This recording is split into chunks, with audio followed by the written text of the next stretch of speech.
There are the people that want to read the listing agreement. How many of you have really read a listing agreement?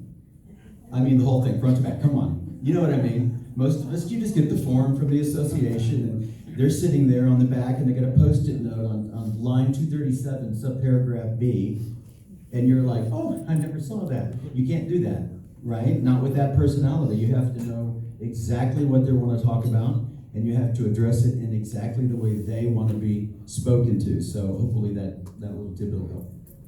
You know, the common theme that you all have is mistakes are going to happen. And if we're in front of somebody that you might make a mistake, the good news is you at least earned their trust or a referral, and you've had the opportunity to sit in front of them. But when you do make a mistake, how you bounce back and being prepared to bounce back.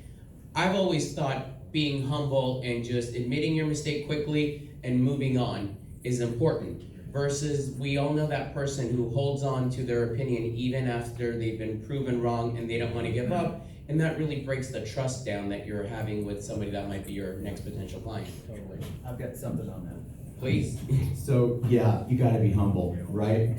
Have you ever run into realtors that could be a little full of themselves? No. They're just incredible, I'm number one, isn't everybody? All you gotta do is buy an ad. That may work for some of you in some markets, but it doesn't work on the very wealthy. It doesn't fly.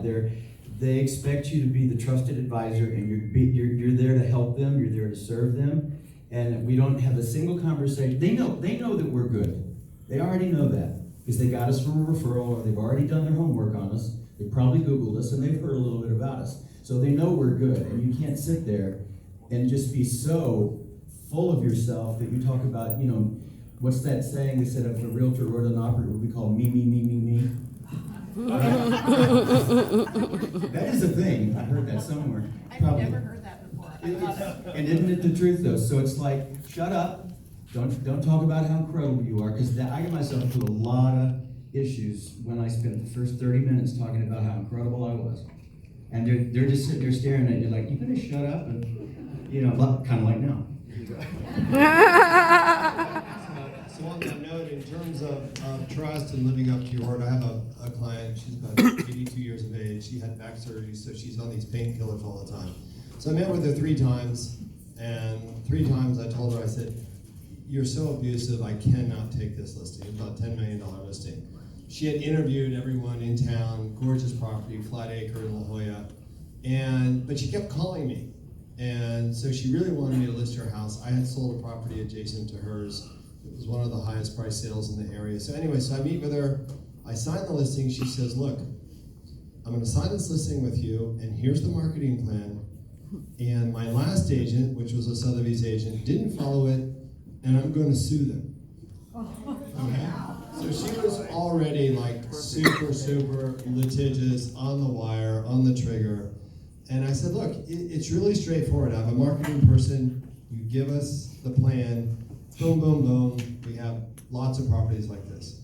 So my marketing person, 30 days before I actually start this listing, leaves.